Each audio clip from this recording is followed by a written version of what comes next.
Hi, this is Chris with Abrams Insurance Solutions, and it looks like you made it to our wealth report download page. So on this page, there are 8 different wealth reports, and we've got wealth reports for ages 0, 5, 10, and 15, and then funding amounts of $200 a month or $500 a month. So you'll want to just pick the report that's closest to your child's age and the amount that you want to save per month into it. Don't worry too much. Like if your child's 7 and you pick up the 5-year-old wealth report, this is just to give you a pretty good idea of what the policy performance will do for you and how it compares to other options, and whether it's a 5-year-old or 7-year-old, that can make a huge difference. But these will give you a good idea overall of what to expect. And then if you're interested in learning more, or if you have questions for me, we can connect after this on a Zoom call, and then I can walk you through the exact numbers for your child and then help you do the application and all that. Okay, so there's a little bit of information about myself. And if we go down here to page 4, this is the report summary. And again, this is based on a 5-year-old who's saving $500 per month into a policy. And what this does, this wealth report compares putting that same $500 a month into an IUL as a taxable account, which would just be like a taxable brokerage account, or if you could earn 6% in a bank account, it'd be like that. Compares it to a tax-deferred account like a 401k or IRA. And we also compare putting that same amount of money, the $500 a month, into a tax-free account like a Roth. We assume a 6% interest rate for all 4 accounts, and the expenses are included in the IUL numbers, which I'll show you. And then for these other 3 accounts, we're using a 1% per year expense charge. And we're assuming here that we're going to fund this account up to age 65, and then the child would start a tax-free income when they're 66. And the thought here is that when that child is mature enough and they're done with college and working, then they would take over the $500 per month payments. If you want to, though, you could just fund it on your own for 20 years or 30 years, something like that, and then just let it go, and it'll just that'll be enough to keep it going after that. The numbers will be much smaller because you're not saving as much, but that's always an option if you want to just fund it for a shorter amount of time as well. So in this example, the key takeaway here is that the child would be able to pull out $320,000 per year tax-free from age 66 on for the rest of their life. So they live to be 100, they would pull this amount out every year from 65 or 66 to age 100. And here's the comparison, this graph down here. The IUL, the total income from age 66 to age 85 would be about 6.4 million, and the death benefit at age 85 would still be 2.9 million. So this policy, the way it's set up, would be a projected $9.3 million benefit for your child, and also for their heirs, whether it be your grandkids or whoever else that they left the money to. Putting the same $500 a month into a taxable account, you would get about 1.1 million in income. In a tax-deferred account or tax-free, about 2.5 million. So as you can see, much less than what the IUL would produce, and these other accounts don't have any death benefit. If we look at the fees and taxes, we add the fees and taxes together to get the cumulative fees.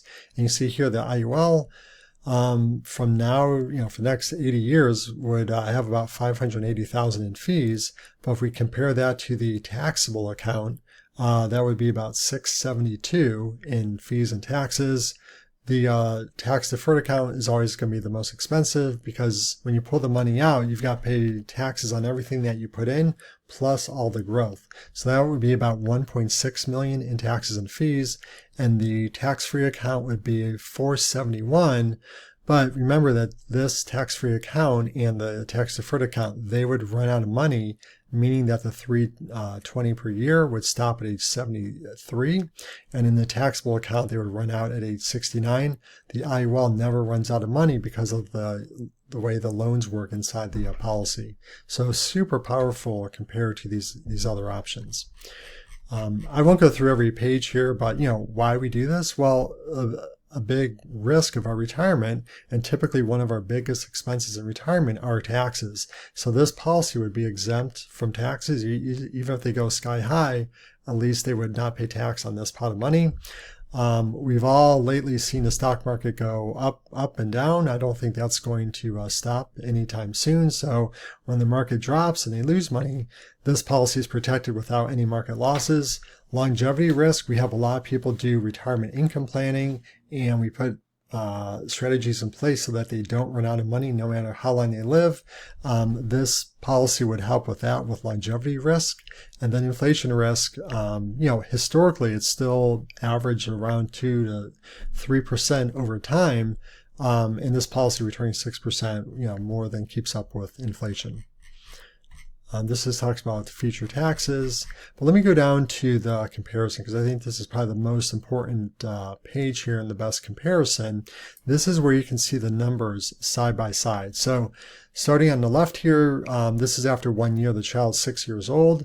This contribution is showing the $500 per year, or I'm sorry, $500 per month that's going into each account. The IUL is here in green. Taxable account is here in red. Tax deferred, like your 401k, is here in blue, and then tax exempt account is here in purple.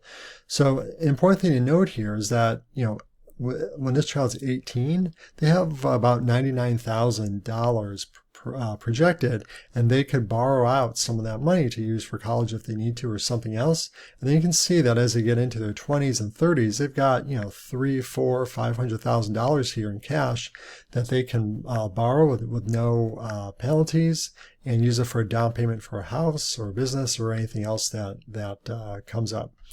Okay. So let's go a little bit further down here, and then so here's where you can really see the difference between the IUL and other options. Remember I said that we stopped funding it, or the child at this point would stop funding it at age 65, and then they could pull out this $320,000 per year tax-free for the rest of their lives. This report stops at 95, but I mean, if they live to be 100 or 105, that 320 they could keep pulling out as long as they live. And the policy is very flexible. So, if they stop working at 60, no problem. They could stop funding it at age 60. If they don't want to pull out a level lifetime income, they can pull out lump sums of cash out of the cash value in this column as they needed to. So at age, let's say they're 55 and want to buy a condo to retire in, they could pull out, $1 million or a significant amount out of here, use that for a down payment or for anything else that they might need.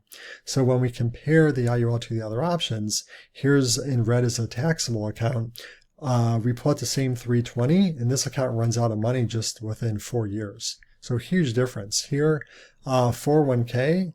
They would have to pull out $444,000, pay the taxes on that to equal 320. You can see here that this account runs out at 73, and even in the Roth equivalent type account, we pull out the same 320 and then we run out at 73 as well. So huge difference in how long your money lasts by using the IUL strategy in place.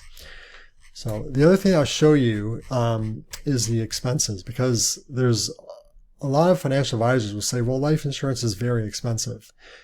That's a myth. Here's the truth to how the fees and expenses in life insurance work. For the first, beginning of the policy, the fees are front loaded in an IUL. So you will pay much more in fees in the IUL than other options. However, if you look at further down the road, the fees in the IUL become much less than other options. So if someone says, oh, life insurance is very expensive, they're not really telling you the whole story. And we can see it right here in the wealth report. We look at year one, we put $6,000 into a policy. Total expenses are $1,447. That is going to be a lot more than the $163 in a taxable account or $89 and $64 in these other accounts. So yes, expenses are front loaded and are much more expensive in the IUL in the initial years. But let's go out, this is 10, 20, let's go out 30 years into the policy. So by this point, we've paid about $41,000 in fees in the IUL.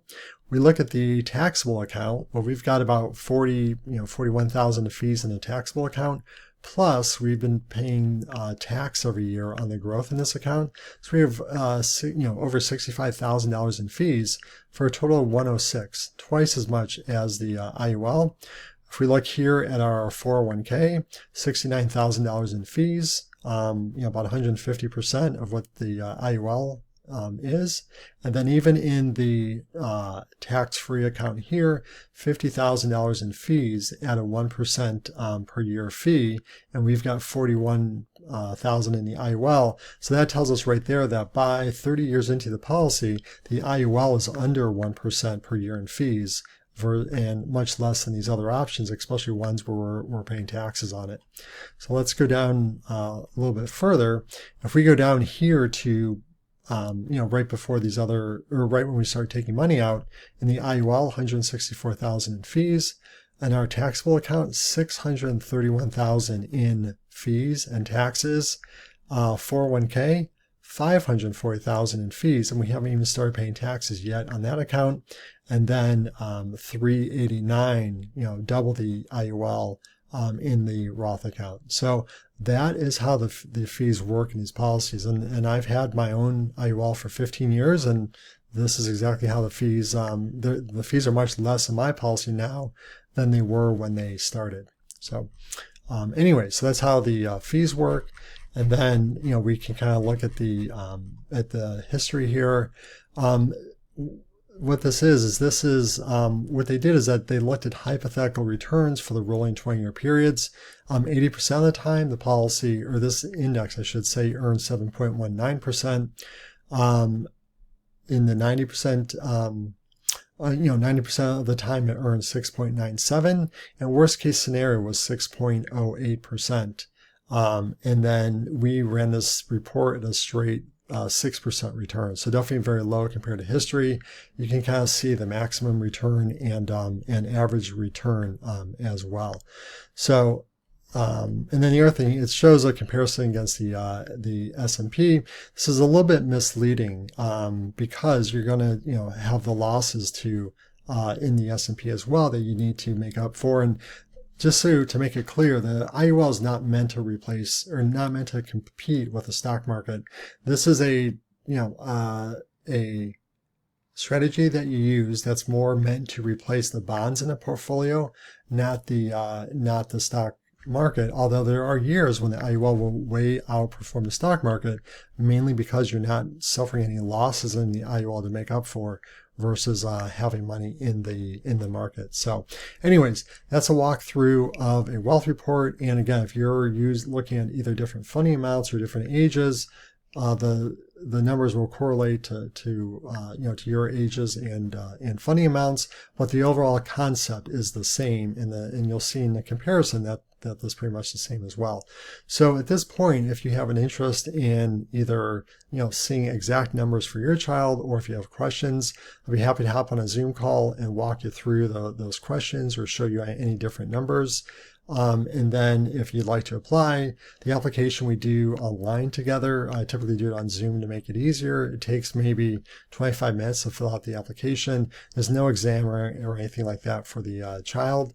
And then we can go from there. So feel free to reach out with any questions, and look forward to speaking with you soon. Thank you.